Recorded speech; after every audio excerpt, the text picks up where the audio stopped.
വിശുദ്ധ അല്ലേ? കാരണം സ്വകാര്യത ആദിമസഭയിൽ ഉണ്ടായിരുന്നില്ല.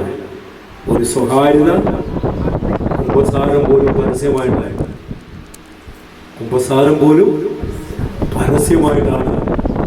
നമ്മളിങ്ങനെ കർത്താവിനെ ആരാധിക്കാൻ ഒരുമിച്ച് കൂടുമ്പോൾ ആദിമസഭയിൽ ചങ്കുപൊട്ടി നിലവിളിച്ച് കർത്താവിനെതിരായി ഞാൻ ഈ പാപം ചെയ്തു, കർത്താവേ എന്നോട് ക്ഷമിക്കണമേ എന്ന് ചങ്കുപൊട്ടി കരഞ്ഞ് വിളിച്ചു പറയുമ്പോ ആ ജനം മുഴുവനും ആ വ്യക്തിയുടെ വേദനയിൽ ഒന്ന് ചേർന്ന് ആ വ്യക്തിയോട് കരുണയായിരിക്കണമേ എന്ന് അവരും ചങ്കുപൊട്ടി കരഞ്ഞ് പ്രാർത്ഥിക്കും. ആ നിമിഷം തന്നെ അവിടെ പാപമോചനം കിട്ടുകയാണ്. Hallelujah, hallelujah. അതാണ് പ്രൊട്ടസ്റ്റന്റ് സഭക്കാരെന്ന് അവർ ഫോളോ ചെയ്യുന്നതൊക്കെ. പരസ്യമായിട്ടൊന്നും അവർ പറയുന്നില്ല, രഹസ്യമായിട്ട് പറയുന്നുള്ളൂ. ആദിമസഭയിൽ അങ്ങനെ. അപ്പൊ വിശുദ്ധ എന്ന് അവർ വിളിച്ചിരുന്നു. യോഹന്നാന്റെ സുവിശേഷം 10-ാം അധ്യായത്തില് 34-35 തിരുവചനങ്ങളിൽ അവിടെ ദൈവവചനം ആരുടെ അടുക്കിലേക്ക് വന്നോ അവരെ ദൈവങ്ങളെന്നവർ വിളിച്ചു. Hallelujah, hallelujah. യേശുവേ നന്ദി, യേശുവേ സ്തുതി. അതിന്റെ 34 മുതൽ വായിച്ച്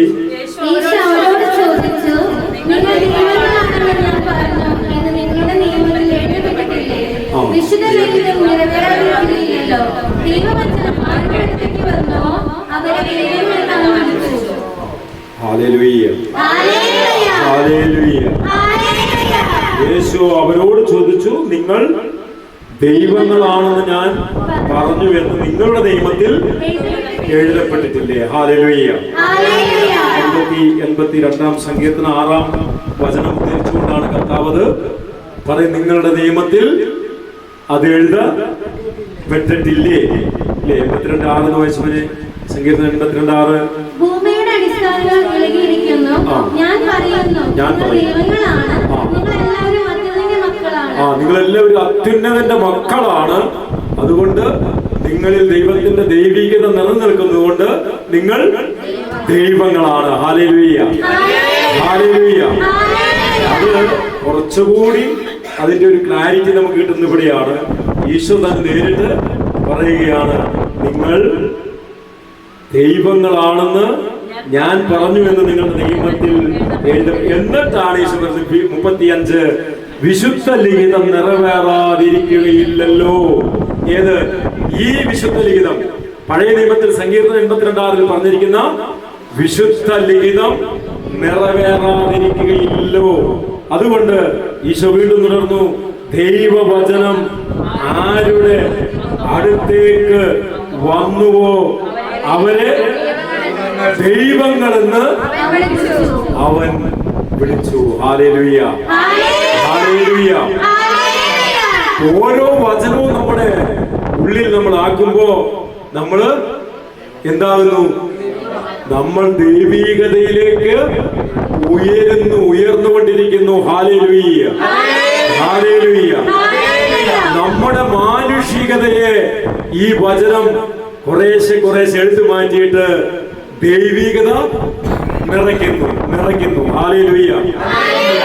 അപ്പോ എത്ര വചനം നമുക്ക് സ്വായത്തമാക്കാമോ അത്രയും ദൈവികത നമ്മിൽ നിറയും. ദൈവത്തിന്റെ ആത്മാവ് നമ്മിൽ നിറയും. Hallelujah, hallelujah, hallelujah. അപ്പൊ ദൈവവചനത്തെ കൂടുതൽ ആദരിക്കുകയും ദൈവവചനം അനുസരിച്ച് ജീവിക്കുകയും ചെയ്യുന്നവർ ഏറ്റവും ഭാഗ്യം ചെയ്തവരാണ് എന്ന് ഈശോ തന്നെ പറയുന്നുണ്ട്. ലൂക്കാസ് സുവിശേഷം 11-ാം അധ്യായം. ലൂക്കാസ് സുവിശേഷം 11-ാം അധ്യായം അതിന്റെ 27-ാമത്തെ തിരുവചനം. 11:27.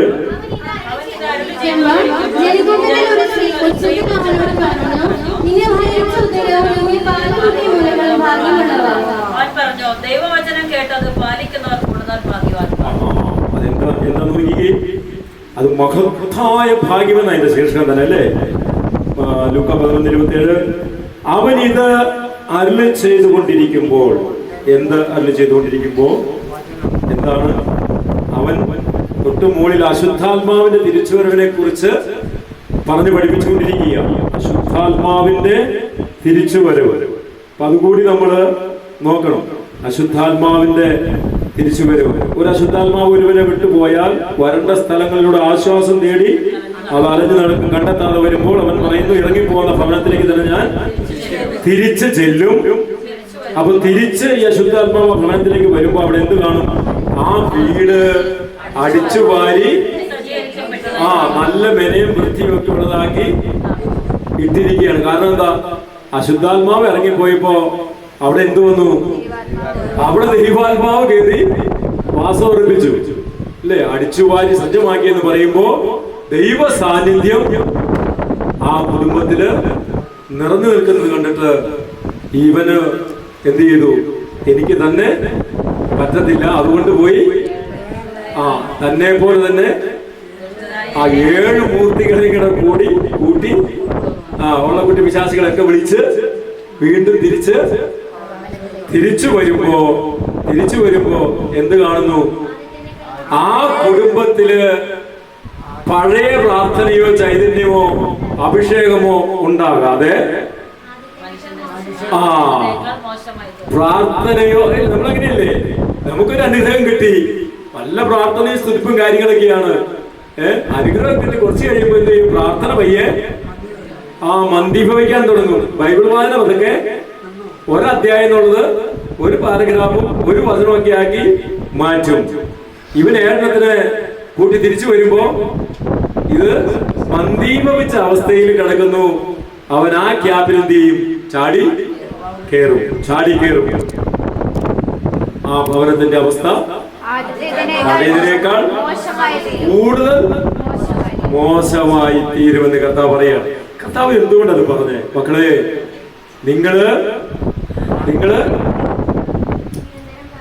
നിങ്ങൾ നിരന്തരം പ്രാർത്ഥനയിലായിരിക്കണം. ഹല്ലേലൂയ. പ്രാർത്ഥനയിൽ മടുപ്പ് തോന്നാൻ പാടില്ല. നിരന്തരം പ്രാർത്ഥനയിലായിരിക്കണം എന്ന് പറയുമ്പോ പ്രാർത്ഥനയിൽ നമുക്ക് മടുപ്പ് ഉണ്ടാകരുത്. ഹല്ലേലൂയ. പഴയ നിയമത്തിലുണ്ട് 7:10 പ്രഭാഷണം 7:10 കിടപ്പുണ്ട്. പ്രാർത്ഥനയിൽ നിങ്ങൾക്ക് മടുപ്പ് ഉണ്ടാകരുത്. ഉണ്ടായാൽ എന്ത് സംഭവിക്കും? അവസ്ഥ ആദ്യത്തിനേക്കാൾ ദുഷ്കരമാകും. കാരണം 16 കൂട്ടി പഴയ പുള്ളി തിരിച്ചു വരും. അങ്ങനെ തിരിച്ചു വരുമ്പോ നല്ല സ്തുതിപ്പും പ്രാർത്ഥനയും ഒക്കെ ഉള്ള ഒരു ഭവനമാണെങ്കിലോ എന്ത് ചെയ്യുവൻ? ഇവൻ തിരിച്ച് അതൊന്നുമില്ലാത്ത അയലത്തെ വീട്ടിലേക്ക് കയറി അവിടെ പണി തുടങ്ങും.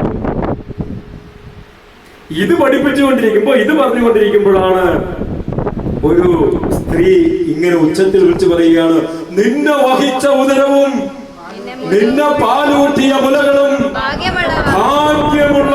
ഭാഗ്യമുള്ളവ. അപ്പൊ ഈശോ പറഞ്ഞു ദൈവവചനം കേട്ട് അത് പാലിക്കുന്നവർ കൂടുതൽ ഭാഗ്യവാന്മാർ. ഹല്ലേലൂയ. ഇവിടെ അമ്മമാതാവിന് അപ്രധാന്യം കൊടുക്കുന്നു എന്ന് ചില സഭക്കാരികൾ പ്രസംഗത്തിൽ പറയാറുണ്ട്. ചില സഭക്കാരെന്ന് പറഞ്ഞാൽ മാതാവിനെ കാണാൻ പറ്റാത്ത ആളുകൾ പറയാറുണ്ട്. അതാണോ ശരിക്കും ഇവിടെ സംഭവിച്ചത്? ഈശോ എന്താ പറഞ്ഞേ?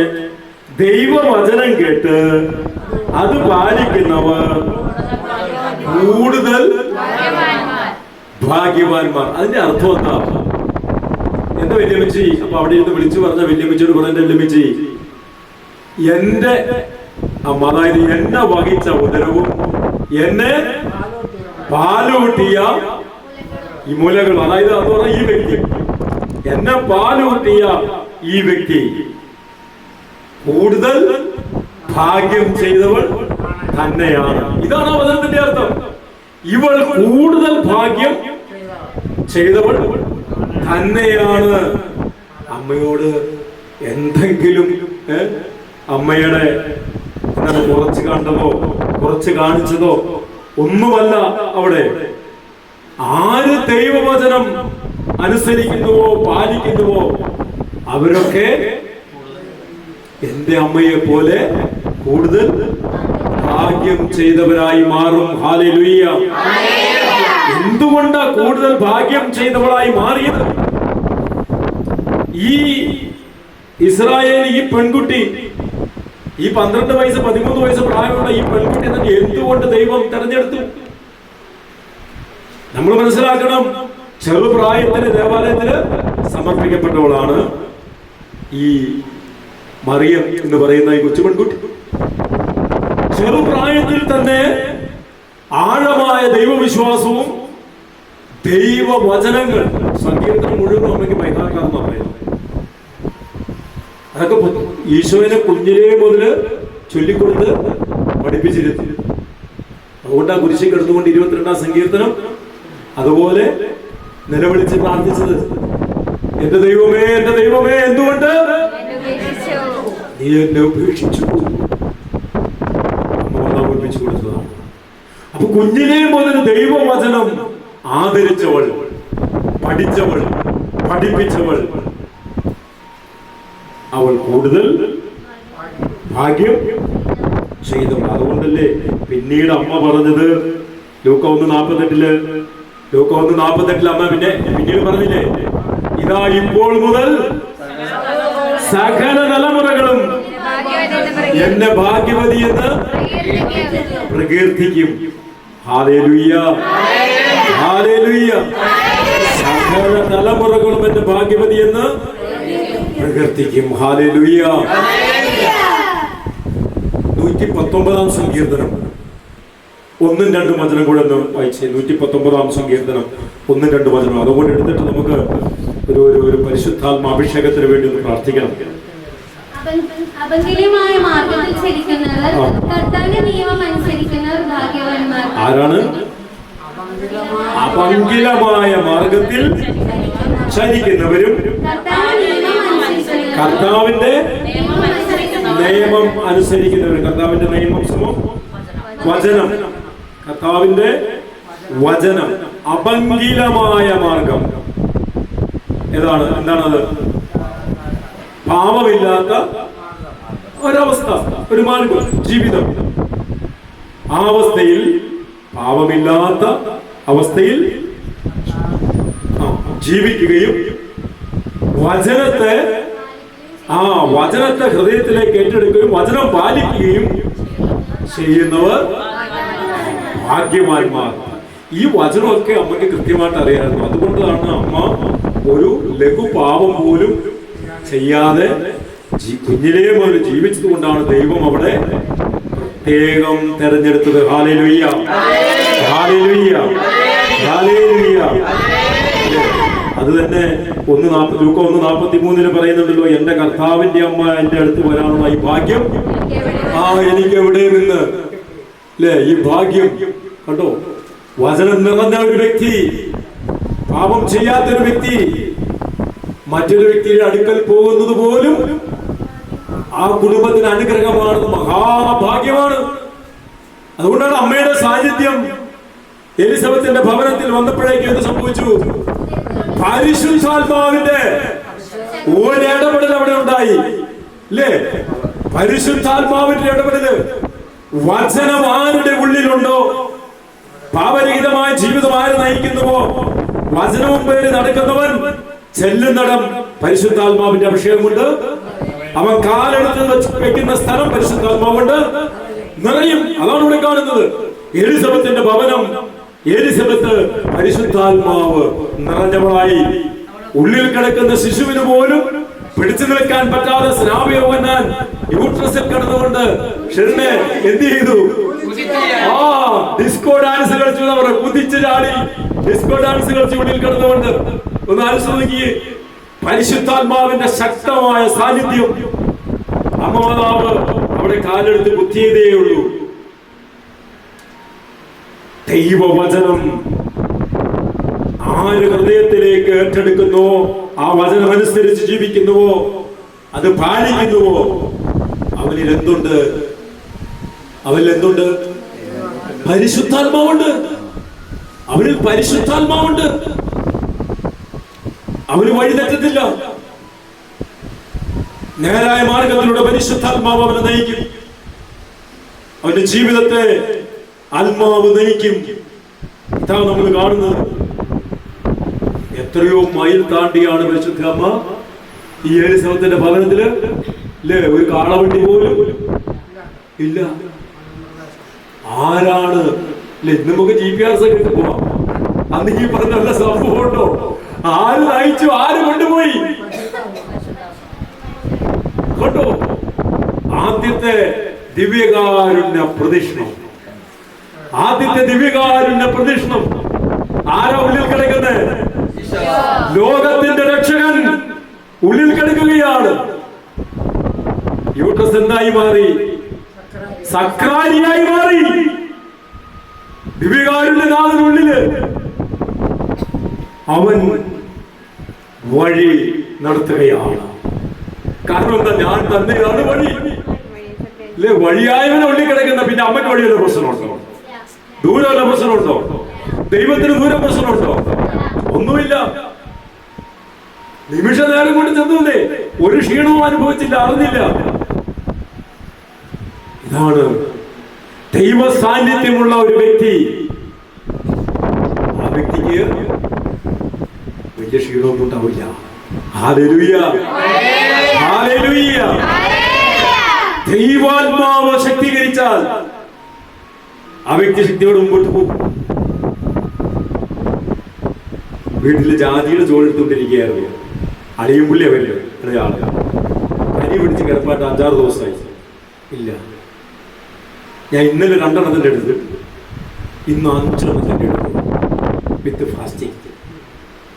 എനിക്ക് ഒരു ക്ഷീണവും തോന്നിയില്ല. കാരണം എന്താ? ഞാനിത് ചെയ്തുകൊണ്ടിരിക്കും.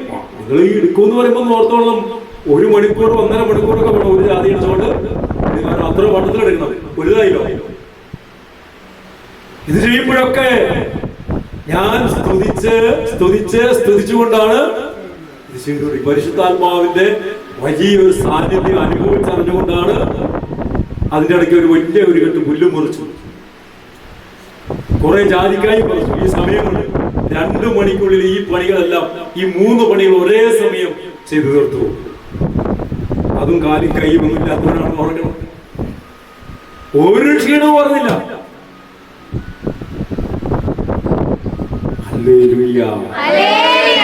മോള് വീട്ടിലുള്ളതുകൊണ്ട് ഇടയ്ക്ക് കുറച്ച് കട്ടൻ കാപ്പി ഉണ്ടാക്കിക്കൊണ്ടിരിക്കും. കാരണം വെള്ളിയാഴ്ചയാണ് വാസികളുള്ളത്. കുറച്ച് കട്ടൻ കാപ്പി ഉണ്ടാക്കി വെച്ച് ചെറിയ ഫ്ലാസ്കില് ചെറിയ ഏലക്കായൊക്കെ ഇട്ട് കുടിച്ചാൽ എന്തോരും ക്ഷീണം. ശക്തീകരിക്കുന്നവൻ കൂടെ ഉണ്ടെങ്കിൽ, പ്രിയപ്പെട്ട മക്കളെ, ഞാൻ പറഞ്ഞ അമ്മ ഈ മൈലുകൾ താണ്ടിപ്പോയത് ജീവനുള്ള ദൈവം ഉള്ളിൽ കിടക്കുകയാണ്. ആ ദൈവത്തെ വഹിച്ചുകൊണ്ട് നമ്മൾ എന്ത് പ്രവൃത്തി ചെയ്താലും അതെല്ലാം സുഖമായി. Hallelujah, hallelujah. അതുകൊണ്ട് പരിശുദ്ധാത്മാവിന്റെ സാന്നിധ്യം ആനന്ദത്തിൽ ആറാട്ടിയവർ അല്ലേ? പരിശുദ്ധ അമ്മയും എലിസബത്തും ഈ ഉള്ളിക്കിടക്കുന്ന കുഞ്ഞുമൊക്കെ ആനന്ദത്തിൽ ആറാട്ടി. ആ വചനം പൂർത്തിയാകുക. ഇന്ന് കർത്താവിന്റെ ദിവസമാണ്. നമുക്ക് സന്തോഷിച്ച് ഉല്ലസിക്കാം, ആനന്ദിക്കാം. ഹല്ലേലൂയ. മക്കളെ, ആരാധന എന്ന് പറയുന്നതാ ആത്മാവിൽ നിറഞ്ഞ് സന്തോഷിക്കുക, സന്തോഷിക്കുക. ടെൻഷൻ അടിച്ചിട്ട് എന്താ കാര്യം? വല്ല കാര്യമുണ്ടോ? എന്തെങ്കിലും പ്രയോജനമുണ്ടോ? ഈശോ ചോദിച്ചു, നിനക്ക് 1 മുഴമെങ്കിലും ആയുസിന്റെ ദൈർഘ്യം നീട്ടാൻ പറ്റുമോ? മത്തായി 6 ചോദിച്ചില്ലേ? നീട്ടാൻ പറ്റുമോ? പറ്റുമോ? അതിന്റെ ഓപ്പോസിറ്റ് എന്താ? ആയുസിന്റെ ദൈർഘ്യം നിനക്ക് കുറയ്ക്കാൻ പറ്റും. എങ്ങനെ കുറയ്ക്കാൻ പറ്റും? ഈ ആദ്യ വ്യാധി പിടിച്ച് ഈ ടെൻഷൻ അടിച്ച് അപ്പോ അത്തോ ചത്തോ എന്നും പറഞ്ഞ് നടന്ന് അവസാനം ചത്ത് കിടക്കുമ്പോൾ പോലും കണ്ട ഒരു മേലാത്ത കോലമായി പോവും, കോലമായി പോവും.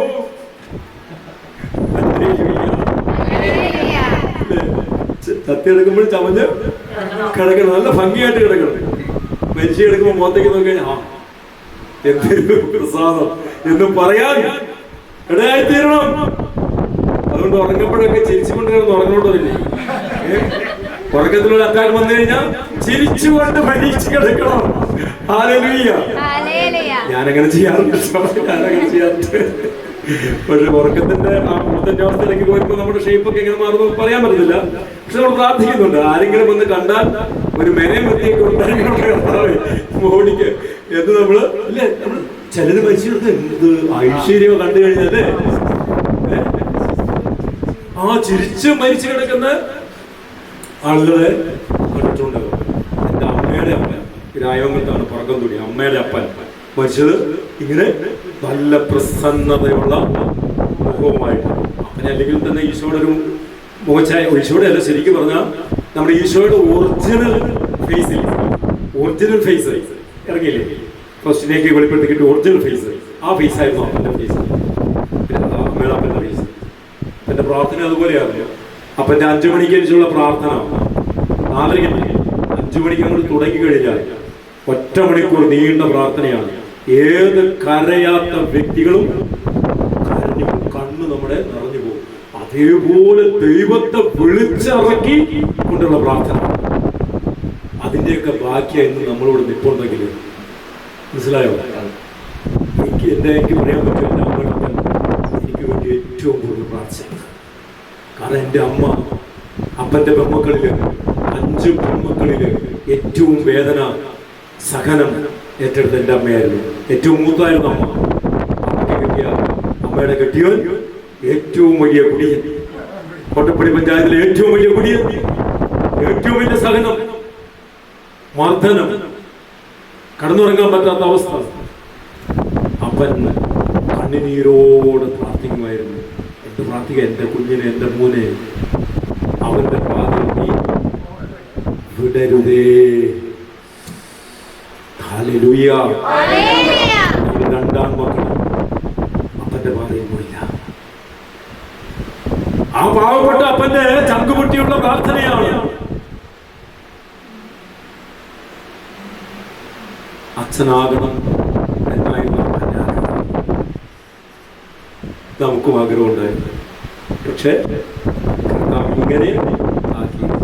അച്ഛനാകാനുള്ള വിളി ഇല്ലേ? പള്ളിയിൽ അച്ഛനാകാനുള്ള വിളി ഇല്ല. അച്ഛനാകേണ്ട അതെ, അത് മനുഷ്യൻ പദ്ധതി, അന്തിമമായ തീരുമാനം കർത്താവിൻ്റെതാണ്. കർത്താവിന് അറിയാം. പള്ളിയിൽ അച്ഛനായി കഴിഞ്ഞാൽ കൊച്ചു കൂട്ടായ്മ കണ്ടക്ട് ചെയ്യാൻ പറ്റും? പറ്റത്തില്ല. ഞാൻ പള്ളിയിൽ അച്ഛനായി സൗദി അറേബ്യയിൽ കൂട്ടായ്മ കൊടുക്കാൻ പറ്റുമോ? 25 വർഷം മുമ്പ് സൗദി അറേബ്യയിൽ കൂട്ടായ്മ കൊടുക്കാൻ പറ്റുമോ? ഇത് കർത്താവ് പരിശുദ്ധാത്മാവിന്റെ ഒരു വലിയ അല്ലേ ഒരു സാന്നിധ്യവും ആനന്ദവും ഒക്കെ എവിടെ നമ്മൾ കാണുന്നു? അമ്മ മാതാവിന്റെ സാന്നിധ്യത്തിൽ. അത് പറഞ്ഞപ്പോഴാണ് ഇതിലേക്ക് കയറി വന്നല്ലേ. അമ്മ മാതാവിന്റെ കാര്യം പറഞ്ഞപ്പോഴാണ് കയറി വന്നത്. എന്നും ഒരു പ്രശ്നം അമ്മ തന്നെയാണ്, എവിടെ ഒരു പ്രശ്നം അമ്മ തന്നെയാണ്. ഓക്കെ, അപ്പൊ അവിടെ അത് സംഭവിച്ചു, നമ്മിലും അത് സംഭവിക്കണം. ഈ ഭാഗ്യം ചെയ്ത അമ്മ അതേ ഭാഗ്യം ചെയ്ത രീതിയിൽ നമുക്കും നമ്മുടെ ആത്മീയ ജീവിതത്തെ മാറ്റാൻ പറ്റും. ഈ അമ്മയുടെ ജീവിതം പോലെ നമ്മുടെ ജീവിതത്തെ നമുക്ക് മാറ്റാൻ പറ്റും, അതേ അവസ്ഥയിൽ മാറ്റാൻ പറ്റും. മനസ്സിലായോ? അവൾ കൂടുതൽ ഭാഗ്യവതി എന്ന് യേശു പറഞ്ഞെങ്കിൽ അത് എന്നെയും നിങ്ങളെയും നോക്കി അതേ വാക്ക് യേശു പറയണം.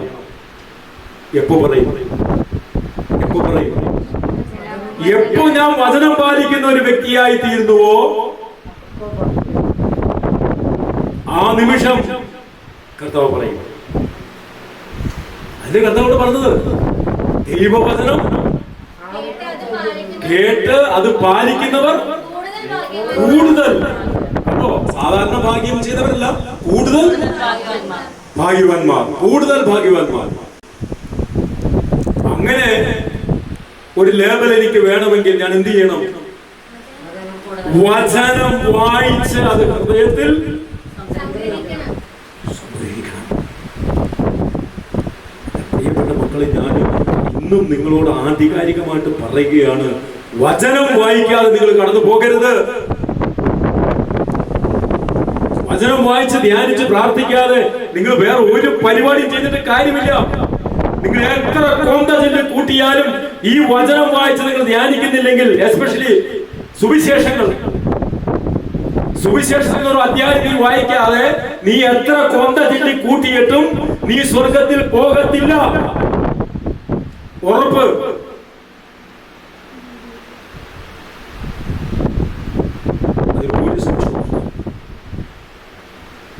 അമ്മ മാതാവ് പറഞ്ഞത് എന്താ? അവൻ പറയുന്നത് നീ ചെയ്യ്, നിങ്ങൾ ചെയ്യ്. അവൻ പറയുന്നത്. അവൻ എന്താ പറഞ്ഞിരിക്കുന്നത്? 4 സുവിശേഷം നമ്മുടെ മുമ്പിൽ അവൻ വെച്ചിട്ടുണ്ട്. 4 സുവിശേഷം. അവൻ പറഞ്ഞ കാര്യങ്ങളെല്ലാം 4 സുവിശേഷം. ലേഖനം വിട്, പഴയ നിയമം വിട്. 4 സുവിശേഷത്തിൽ ജീവിക്കുന്ന വ്യക്തിയാണോ ഞാൻ നിങ്ങളും?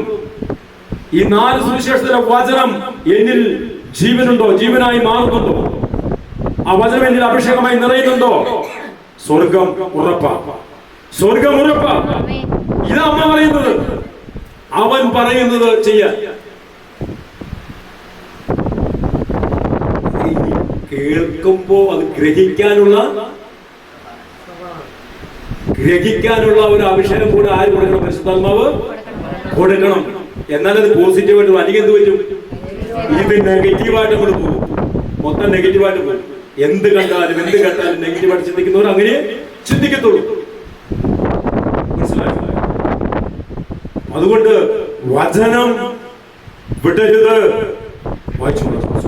ഒരധ്യായം, എസ്പെഷ്യലി കൂട്ടായ്മയില് ആരാധിക്കാൻ വരുന്നവര്, ഒരധ്യായമെങ്കിലും ഒരു ദിവസം സുവിശേഷം വായിക്കണം. സുവിശേഷം വായിക്കണം. മറ്റത് ഇഷ്ടം പോലെ എപ്പോഴെങ്കിലൊക്കെ വായിച്ചു. സുവിശേഷം 4 സുവിശേഷത്തിൽ നിന്ന് ഒരധ്യായം എങ്കിലും. ഇതിപ്പോ ദാനിയച്ചൻ പറയായിരുന്നു, മത്തായിയുടെ സുവിശേഷം 1-ാം അധ്യായം വംശാവലിയെ മുഴുവനും അല്ലേ തലയ്ക്ക് ഭ്രാന്ത് പിടിക്കും വായിക്കുമ്പോൾ. അതിനകത്ത് എന്താ അഭിഷേകമുള്ളത്? അത് വായിക്കുമ്പോ അത് വായിച്ചാലും അത് സുവിശേഷമായതുകൊണ്ട് ആ ഒരു പേരിൽ പോലും ദൈവത്തിന്റെ ശക്തി അന്തർലീനമായിരിക്കുന്നു. മനസ്സിലായോ? അത്രയ്ക്ക് പ്രാധാന്യം സുവിശേഷത്തിന് കൊടുക്കുന്നു. Hallelujah, hallelujah. ഓക്കേ, നമുക്ക് സമയം പോയില്ലോ. ഇനിയിപ്പോ ഒരു അഭിഷേക പ്രാർത്ഥിക്കുന്ന സമയമില്ല. എണീക്കാം. കഴിഞ്ഞ ആഴ്ച വ്യക്തിപരമായിട്ട് സ്തുതിച്ചായിരുന്നോ? ഇല്ല. വ്യക്തിപരമായിട്ട് സ്തുതിക്കണം. നമ്മുടെ ഒരു പ്രധാനപ്പെട്ട, അതായത് നമ്മുടെ കരിസ്മാറ്റിക് പ്രയറിലെ ഏറ്റവും പ്രധാനപ്പെട്ട ഒരു മേഖലയാണ് വ്യക്തിപരമായ സ്തുതിപ്പ്. അതൊരു പ്രധാന മേഖലയാണ്. സംവർഷിപ്പും വ്യക്തിപരമായ സ്തുതിപ്പും. ഓക്കെ, ആ വിഷയത്തിൽ നമുക്ക് പ്രാർത്ഥിക്കാൻ പറ്റി, ആരാധിക്കാൻ പറ്റി. ഓക്കെ, അപ്പോൾ സാധന